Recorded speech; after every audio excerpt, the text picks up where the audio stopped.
Senator Simons. Merci, Madame la Présidente.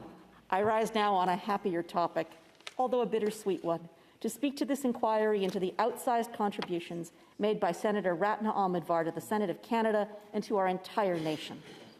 As I sat down to prepare these remarks, a line from Shakespeare's comedy A Midsummer Night's Dream kept popping into my head. And though she be but little, she is fierce. I don't think you can blame my brain, because I can't think of a better epithet for Senator Omidvar, unless it's perhaps floats like a butterfly, stings like a bee, which I've borrowed not from Shakespeare, but, well, from Muhammad Ali. Because Ratna Omidvar is a champion of human rights within Canada and around the world, a champion of immigration reform, a champion of tax reform, a champion of healthcare reform, a champion of Senate reform.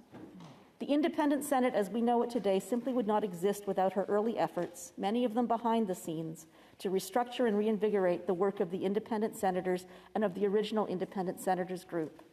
As one of the original 7 independents appointed by the Prime Minister in 2016, she did groundbreaking work to create the infrastructure for the Senate we know today. And she was a remarkable mentor for the senators who followed in her footsteps. From my earliest days when I arrived in Ottawa, not a little dazed and confused, she offered her guidance on how to behave in the chamber. She ran a rules school for new senators.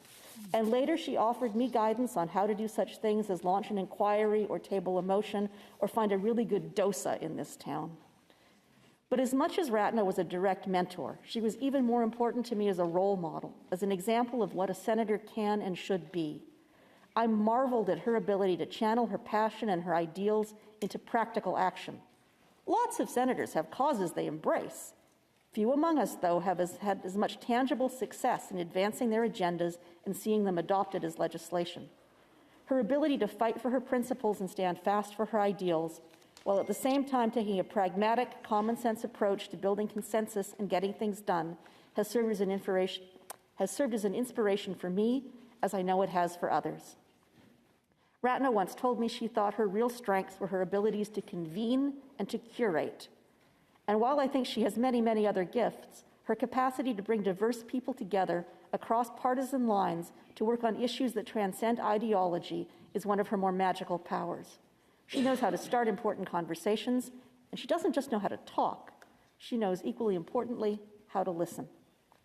I have also been inspired by her boundless energy, her unflagging enthusiasm, her sharp wit and intellect, and her insatiable curiosity about so many issues, from the plight of Canada's municipalities, to the challenges facing international students, to building relations between immigrant and Indigenous Canadians.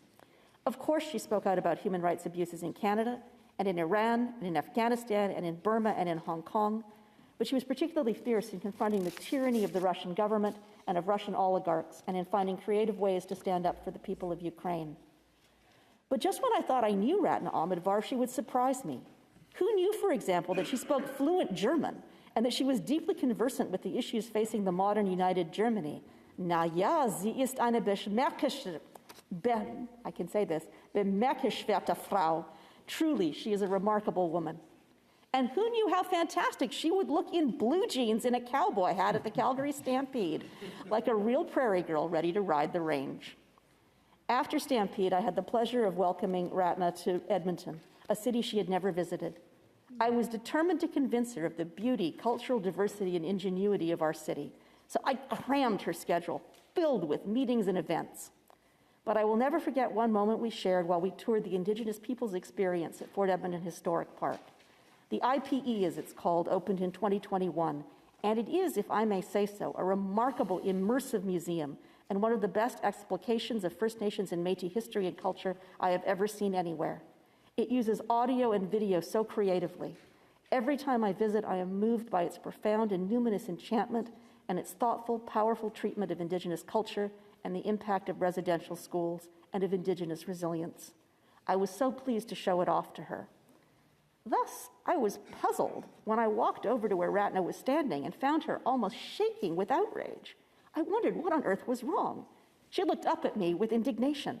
"Why has no one ever told me about this place?" she asked. "Every Canadian should know about this. Every Canadian should see it."